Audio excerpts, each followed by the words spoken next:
think your parents are proud of you? Here's the uncomfortable truth. For many, some boomer parents aren't just indifferent to their kids' success. Some actively resent it, and the reasons are far more complex and painful than you might imagine.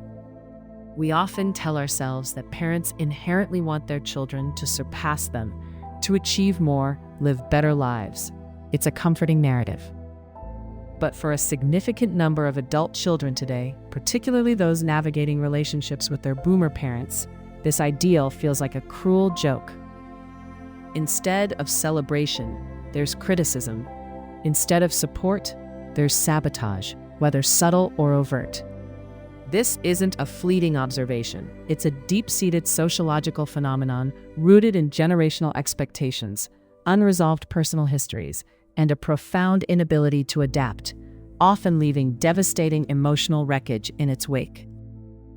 Today, we're going to unpack why some boomer parents haven't evolved to see this dynamic as the relationship-shattering problem it is, and what truly lies beneath this troubling pattern. At the heart of this dynamic lies a profound paradox.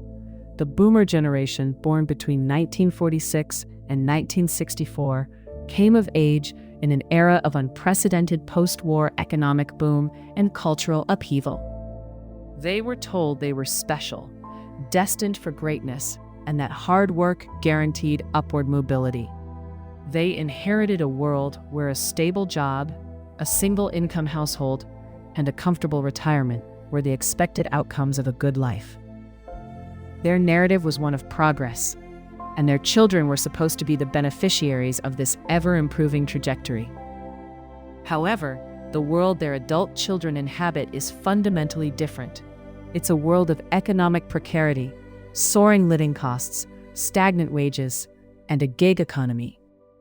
When their adult children achieve success, whether it's in a cutting-edge field through entrepreneurship or simply by navigating this tougher landscape with resilience, it can inadvertently challenge the boomer parent's own life narrative. Imagine a parent who defines their success by their 30-year tenure at one company, only to see their child build a thriving, innovative business in a fraction of that time. This isn't always met with unadulterated joy. For some, it triggers an uncomfortable internal dialogue, a silent comparison that can fester into resentment. One major contributing factor is what sociologists might call a zero-sum game mentality. In this framework, one person's success implicitly diminishes another's.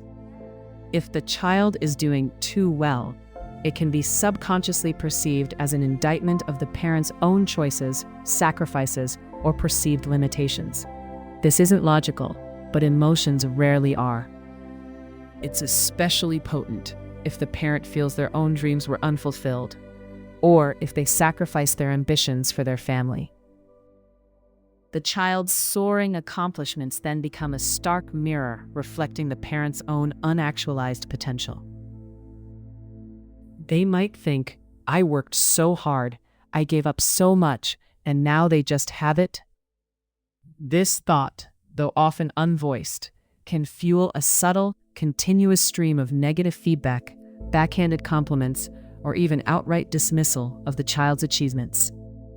This issue is further complicated by a deep-seated resistance to admitting fault or emotional vulnerability, often characteristic of the boomer generation's upbringing. Many boomers were raised in households where emotions were suppressed and introspection was rare. The idea of acknowledging envy towards one's own child or admitting that their own past choices might have been flawed is profoundly uncomfortable, if not outright unthinkable. Their emotional toolkit often lacks the language and capacity for such nuanced self-reflection. Instead of addressing the underlying envy or insecurity, it manifests as control. The need for control is another critical element. As adult children become more successful and independent, they naturally move away from parental guidance.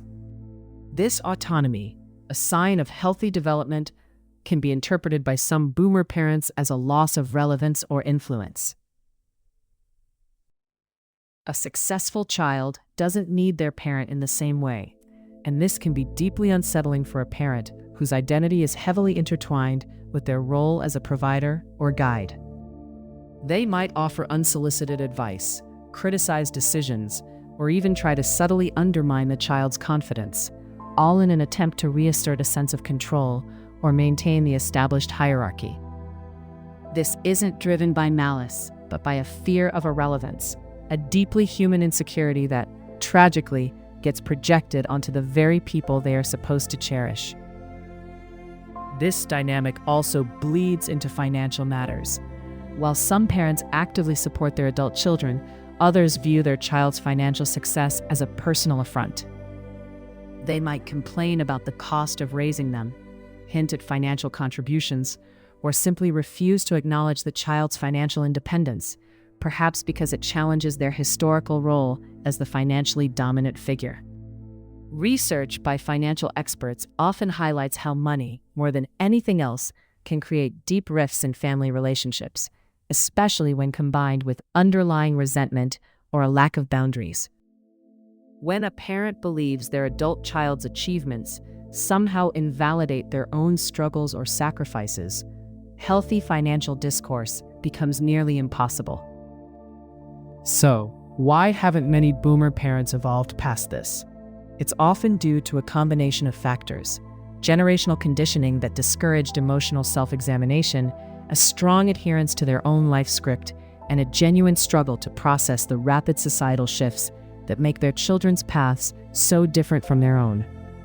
They might genuinely believe their critical comments are helpful or keeping their child grounded, completely blind to the emotional toll these interactions take. The lack of open communication and an unwillingness to confront uncomfortable truths create an insurmountable barrier, leaving adult children feeling emotionally starved and consistently undervalued. This isn't about them hating their kids in a malicious sense. It's about an inability to process complex emotions like envy, fear of irrelevance, and regret, which then tragically poisons the parent-child bond.